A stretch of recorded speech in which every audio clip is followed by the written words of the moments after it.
The Kansas State Wildcats are coming to town on Saturday to take on the Colorado Buffaloes. I think if the Buffs can win, there's a statement to be made.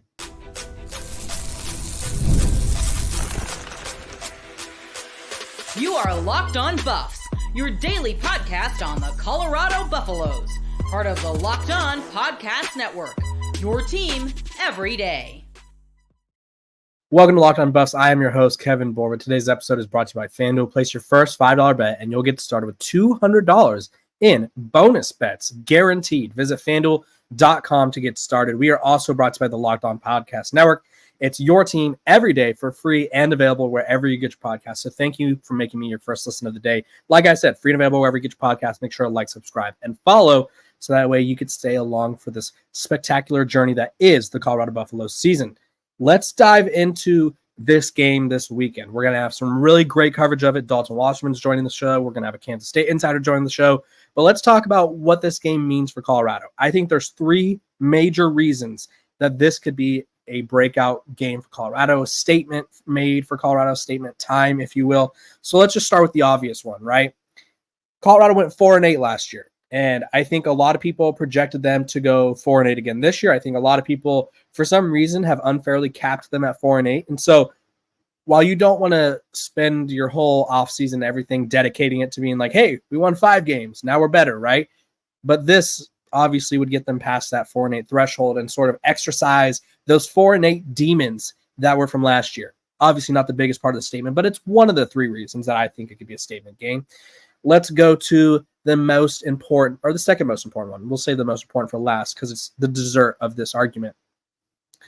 It's a ranked opponent, right? Colorado hasn't played anyone ranked this year. Their schedule has, for the most part, they've had one of the more challenging schedules, I think, or one of the more underrated schedules. They played a really good North Dakota State team, who's probably one of the better FCS teams. They played Nebraska, who was in the top 25 for the past couple of weeks. Then they lost.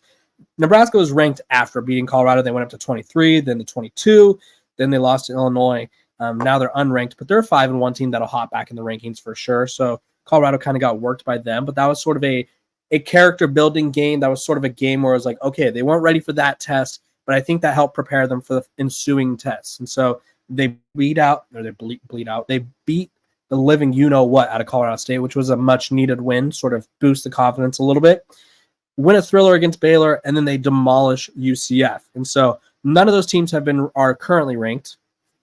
But what it does show, going up against Kansas State, who's ranked 18th in the country, is that Colorado could contend with the best teams in the country, or at least part of the best teams, right? And Kansas State's a really good team. They obviously have the one slip up against BYU. They're favored by 3.5 points here, according to ESPN. If Colorado could beat them, 1, you jump into the rankings. 2, I think you earn more national respect, right? Whether this is fair or not, Colorado hasn't played and or beaten a team that was ranked when they played them. So no one really, I won't say no one has respect for them. People should have respect for them, but that's just not how it works. So people look at this Colorado schedule and go, okay, win against FCS program, lost to a Big Ten program that was ranked but is now unranked, beat a Group of 5 program, beat a lower tier Big 12 program, and then beat a UCF team who looks like people thought they could be ranked, but now there are questions about them, right? So people want to just tear apart the schedule, and it's like, okay, now you beat a ranked team who's favored. You're underdogs in this game. So now it's like, oh, we have to give you props a little bit. You beat a top 25 team who, if you guys remember, Kansas State's coming off a bye week, as is Colorado, but Kansas State blew the doors off of a number 20 Oklahoma State team. So Kansas State's coming off a ranked win as well, or coming off a ranked win outside the bye week. So they have proven that they could beat ranked teams. Now Colorado has a chance to do the same.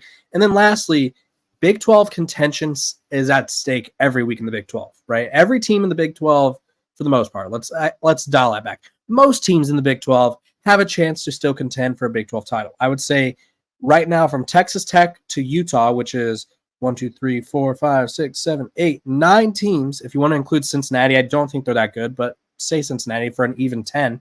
That's 10 teams that are still within Big 12 title contention, right? If Colorado wins this game, 1, they stay undefeated in Big 12 play. 2, I think people start taking them more seriously a bit as Big 12 contenders, which in effect, people will have to take them seriously as playoff contenders, which they've said all along is their goals to contend for the Big 12 title, to contend for the playoff, And if you beat a team who is currently, Kansas State is currently ranked 6th in the Big 12 because they have their one loss to BYU. You beat that team, you kind of eliminate a team from contention, or at least knock them down, make their contention path that much more difficult, and you sort of help pony yourself up into a better position for Big 12 contention. So this Colorado team has a major chance to make a statement, right? This Kansas State team, I think everyone's expecting for Colorado State to slip up eventually, right? Everyone's expecting for there to be a game where it's like, okay, Colorado went on their run again, and now this is where they lose. And so for Colorado to really show that they're a different team, this would be a prime game to win, to kind of show, hey, we're not that team from last year that got stuck at 4 wins and lost every game the rest of the season. We are a different team. We're here to contend. We have some of the best players in college football, and Shilo Sanders, Travis Hunter, and Shilo Sanders, who I'll talk about in a little bit, and we're here to stay. So this is a huge week for the Colorado Buffaloes. You guys comment below. On a scale of 1 to 10, how big of a statement do you think is available for Colorado? I would say statement-wise, we're about an 8, right? I think you beat Kansas State, and it's like you beat a ranked opponent. I don't think Kansas State's the best team in the Big 12, but I do think they're one of the better ones. So I think that's about an 8 statement right there for Colorado. That's a statement of like, hey, we're here to stay. We're here to contend. If they were to beat BYU or Iowa State, I think that would probably be a 9 or a 10 because those two teams are currently the top ranked teams in the conference. So you guys comment below, scale of 1 to 10, how big of a statement is at stake here for the Colorado Buffaloes. When we come back, we're going to be talking about the update on Shilo Sanders and the rest of the defense and what I think this means for the Colorado Buffaloes heading into their Week 7 game against the Kansas State Wildcats.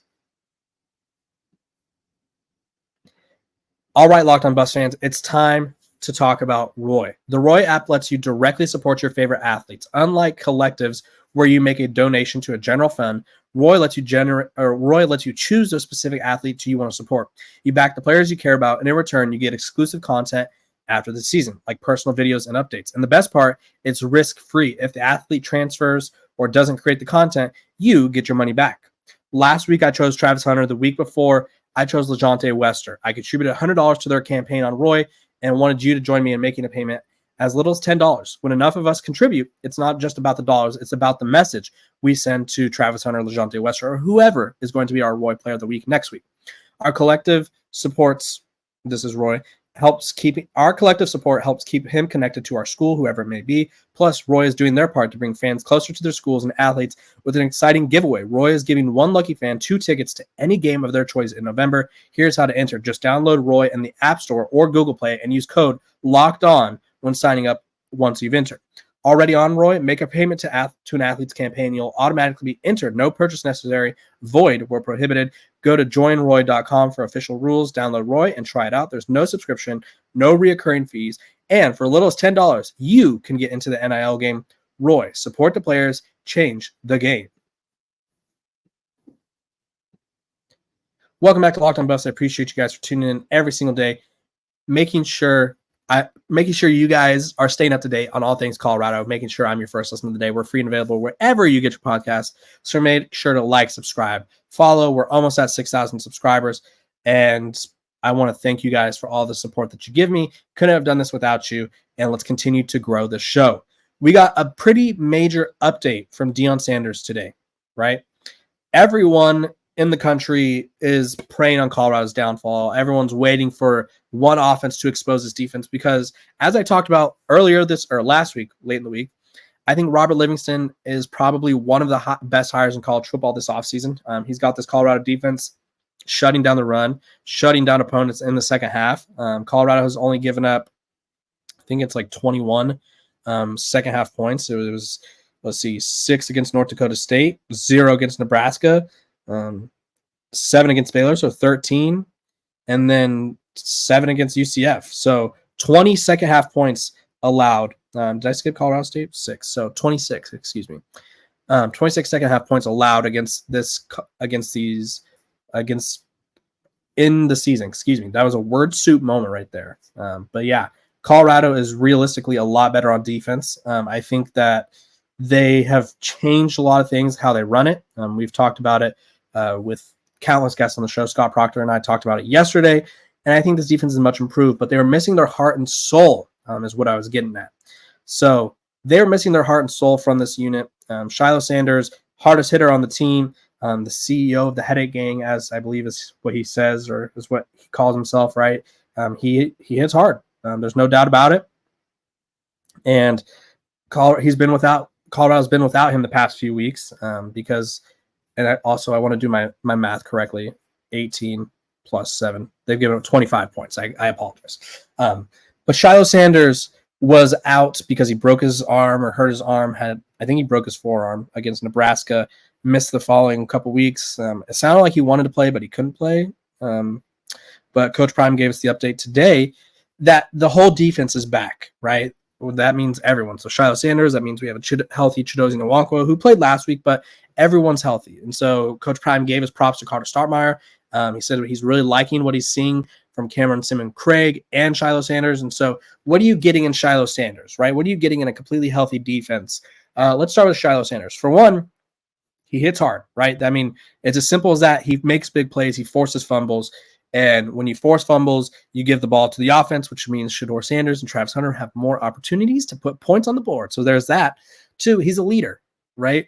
I wouldn't say that this Colorado team's lacking in leadership, right? Shane Cokes has stepped up as a leader. I think Chidozie's a very vocal guy. Nakai Hill-Green. They have leaders everywhere. Travis Hunter. Everyone on this team is a leader in some capacity. But Shilo Sanders, I think, is one of the key leaders, right? I think he leads by example. He leads vocally, and he's obviously a charismatic, fun guy who I think the team gravitates towards. So you get a leader back, you get someone who makes plays, and you just sort of get more experience on the back end.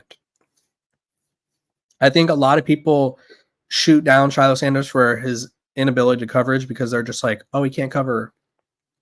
He's not his dad. But in reality, Shilo Sanders fairly solid in coverage, right? I think there's a lot of misconceptions out there about him because he has the tougher comparison of Shedeur and himself, right? Because he plays the same position, or not the same position, but he plays a similar position to what his father played, which then in effect makes people think, oh, well, he's not his dad, so he's not that good, is he? And so I think realistically, Shilo Sanders is someone who run defense, like let's just go off his PFF grades, right? Run defense, 75.4, 69.2 in coverage. His overall grade is a 69.5, which, I mean, it's not the highest grade overall, but it's decent for what we only got to see him in 2 games. And I fully expect him to come out there on Saturday, make some big plays, chase down Dylan Edwards 1 or 2 times, right? Because this Kansas State team, as we talked about with Scott, they are going to figure out a way to get the ball in the hands of their playmakers, whether it's Avery Johnson in the passing attack or the rushing attack, whether it's Giddens or Edwards. Like, these guys are going to have the ball. It's up to Colorado to wrap up. It's up to Colorado to force them to make mistakes, to prevent them from getting what they want. And I think Shilo Sanders is one of the best players on this defense, and I think he will really help lift this unit up even more. When we come back, we're talking about Deion Sanders' future again. So let's talk about what he had to say about it. This episode of Locked On Buffs is brought to you by FanDuel. Hey, NFL fans, you can start the season with a big return on FanDuel, America's #1 sportsbook. So when you get a hunch in the middle of the game, you can check out the latest stats, view live play-by-play, and so much more on the same page where you place your bets. You'll get started with $200 in bonus bets guaranteed when you place your first $5 bet. That's FanDuel.com to get in on the action. Welcome back to Locked On Buffs. I appreciate you guys for tuning in every single day, making me your first listen of the day. We're free and available wherever you get your podcasts. So thank you guys for subscribing, liking, following, all that, because this show is not possible without you. You guys keep the lights on. You know, we can't do Locked On Buffs without the Buffs fanatics. So I appreciate you guys for tuning in, and let's get to 6,000. We're almost there. Today, Coach Prime's talking to the media, and someone asked Rick George about the future of the program, and this is what Rick George had to say. Rick George said he's on the same page as Coach Prime moving forward when the team could look drastically different in 2025. He said, well, look, we hope that Coach Prime finishes his career here. I think he could do significant things for us long-term with longevity. And so, for us, and I think Coach would sit here and tell you that he and I are on the same page about where we want this program to go. It's not a short-term fix, and we want it to be set up for a sustainable future. And I think that's what he's done. What he's done has been incredible. I like the culture that he's created. I see it on a daily basis with his student athletes and his coaches. And like I said, I think where we're at, we've got a lot to do still moving forward, and we're on the same page. So I think it's interesting that this was brought up. I think this is really, I think it's Rick George's way of sort of showing public support for Coach Prime. Not that he hasn't before, but it's like, hey, we really like you here. We want you to do things, like we want you to stay here. We love what you're doing. We love what you've done to the program. And how could you not, right? Colorado's on national television every week. The local economy is booming. There's an interest in the program like there never has before. And I think everyone knows that those things will somewhat change once Shedeur and Travis Hunter leave, right? Those are two faces of college football. And when they're not there, people are going to be like, oh, do I care about this Colorado team as much? And it's one of those things where I think Colorado has a chance to build something special, but everyone has to be on board. And so I think Rick George is showing, hey, Coach Prime, I'm on board with you. We want you to stay here. We want you to stay invested. We're going to continue to give you our unwavering support. We're going to continue to let you do things your way. But I do think that part of him doing things his way is he has to show a buy-in to recruiting, and which he has for the most part. I think this class is going to be a little bit, I think it's going to be ranked higher than last year's. And I do think that there's a bit more effort recruiting wise. We saw Phil Lodeholt, the offensive line coach, on the road, which is something that Colorado hasn't done before. So that's a big deal. But I do think that people are worried about Deion Sanders' future in Boulder. Listen, I'm going to put it as bluntly as possible, because I think I think Coach Prime likes it in Colorado. I don't think he leaves Colorado for another head coaching job if he does leave, right? I think this is what everyone's getting at. This is why this is a subject of discussion. If Colorado wins more games, people are thinking, hey, he's going to be up for other jobs. And I don't think right now there's not a job out there that I think he'd want other than Florida. And again, I don't really know if he's that into the rivalry aspect of it, because obviously that'd be like a cardinal sin for his alma mater. It's just like, oh, hey, by the way, I'm leaving. I'm going to one of our biggest rivals, right? But I don't know if he cares at the same time, because he said he's not an alumni of Florida State. He's an alumni of, I forgot where he got his degree from. Let's see. Where did Deion Sanders graduate from? Because he said that he was, it was like a whole thing. I remember that. I think part of that was probably Talladega College, I believe is where the Colorado head coach graduated with the degree in business. So Talladega College is where he is technically an alum of. But yeah, this is my whole take on Deion Sanders leaving Colorado. Realistically, would it shock me if he decided, hey, my kids aren't here, I don't want to coach here, I don't want to coach anymore? Honestly, no. Right? I think he got into coaching around the same time that Shilo was at South Carolina when he started coaching, but transferred over. And Shedeur was around a junior. I think he was a junior his first year, and then the senior his second year, or something along those lines. Either way, Shedeur was coming into college, and Coach Prime obviously had an opportunity to coach them both. Now, once they both leave, if he decides, hey, I realize I'm not into it anymore, and I don't want to lead this program straight, I can see that happening, but I don't think he's leaving for another job, right? I think if he leaves coaching, it's going to be go into media. It's going to be go into podcasting. I think that's not a hot take by any means. I think a lot of people, every time they're asking me, they're like, oh, which job is he going to leave for? And I don't think there's a job out there that he wants, right? I think Florida State would have been the job, but who knows if that's the job for him now. And plus, Mike Norvell has just signed a fat contract extension, so he's not going anywhere. So it's really confusing to me why people still think like, hey, he's going to leave for this job. Like, what job is going to open that he would want? Like, Miami was initially a job where I could have seen it happen, but Mario Cristobal's turned things around. Florida, again, there's the rivalry aspect, and I don't think Florida would let him do things the way he wants, especially with a lot of the issues they've had with recruiting lately and stuff like that, where it seems like Billy Napier is having a hard time holding on to top classes, and they keep getting poached and all that.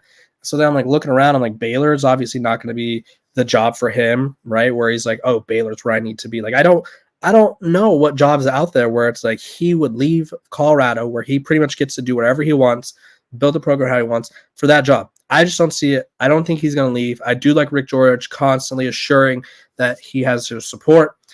So we'll see. I feel like it was interesting that it came up today, but we'll just have to wait and see what the future holds. I appreciate all you guys for tuning in to Locked On Buffs, making me your first listen of the day. Free available wherever you get your podcast. Make sure to like, subscribe, and follow. And I will see you guys tomorrow. We have Dalton Wasserman coming up, and we have a Kansas State insider from On3 coming on the show as well on Thursday. So it'll be a really fun back-to-back episodes. So I appreciate you guys for tuning in. Make sure to go check out the Big 12 squad. We drop episodes every Thursday on your respective channel. For us, it's on, for Locked On Buffs, it's here where we cover all things Big 12. So make sure to tune in, like, subscribe, follow, and I'll see you guys tomorrow.